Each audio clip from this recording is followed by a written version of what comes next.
केंद्रीय कृषि मंत्री शिवराज सिंह चौहान के साथ हुई एक बैठक में किसान प्रतिनिधियों ने भारत के एथेनॉल ब्लेंडिंग प्रोग्राम का खुलकर समर्थन किया है। किसानों का कहना है कि एथेनॉल उत्पादन बढ़ने से उनकी आमदनी बढ़ेगी, कच्चे तेल के आयात पर निर्भरता कम होगी और देश की ऊर्जा सुरक्षा मजबूत होगी। सरकार ने भी भरोसा दिलाया है कि आगे की एथेनॉल नीति बनाते समय किसानों के सुझावों और चिंताओं को ध्यान में रखा जाएगा। दोस्तों, ये हुआ क्यों है? तो ये समर्थन अचानक नहीं आया। पिछले कुछ सालों से भारत गन्ना, मक्का जैसी फसलों से एथेनॉल बनाकर पेट्रोल में मिलाने का काम तेजी से बढ़ा रहा है ताकि पेट्रोल में 20% तक एथेनॉल मिलाने का लक्ष्य पूरा हो सके। इसके पीछे दो बड़े मकसद हैं। पहला, आर्थिक। भारत हर साल कच्चे तेल के आयात पर लाखों करोड़ रुपए खर्च करता है और अगर घरेलू एथेनॉल इसका एक हिस्सा बदल दे तो विदेशी मुद्रा की बचत होगी। और दूसरा है कृषि से जुड़ा। जब किसानों की फसल को एथेनॉल कंपनियां सीधे खरीदती हैं तो उन्हें एक नया स्थिर बाजार मिलता है जो सिर्फ मंडी और एमएसपी पर निर्भर नहीं करता। और यही वजह है कि किसान इसे अपनी आमदनी बढ़ाने के एक जरिए के तौर पर देख रहे हैं। दोस्तों, ये मायने क्यों रखता है? तो इसका असर कई स्तरों पर दिखाई पड़ता है। किसानों के लिए ये आमदनी का एक नया भरोसेमंद स्रोत है। एथेनॉल कंपनियों और शुगर मिलों के लिए ये कारोबार का विस्तार है और सरकार के लिए ये आयात बिल घटाने और ऊर्जा सुरक्षा मजबूत करने का जरिया है।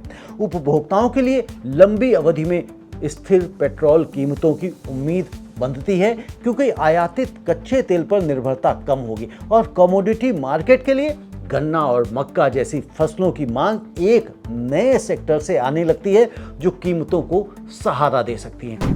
अब दोस्तों, इसका रिस्क एंड अपॉर्चुनिटी एनालिसिस भी कर लेते हैं। तो दोस्तों, यहाँ भी जोखिम और मौका साथ साथ है। जोखिम यह है कि अगर एथेनॉल के लिए मक्का और गन्ना की मांग बहुत ज़्यादा बढ़ गई तो फूड सिक्योरिटी और चारे की उपलब्धता पर असर पड़ सकता है। यानी फूड बनाम फ्यूल की पुरानी बहस फिर से सिर उठा सकती है। और साथ ही अगर किसी साल गन्ने या मक्के की पैदावार कम हुई तो एथेनॉल टारगेट और फूड रिक्वायरमेंट के बीच तनाव बढ़ सकता है। लेकिन मौका यह है कि अगर सही योजना के साथ आगे बढ़ा जाए तो ये किसानों को फसल विविधता और नई आमदनी दोनों देता है और भारत को अपनी ऊर्जा नीति में आत्मनिर्भरता की दिशा में एक ठोस कदम आगे बढ़ाता है।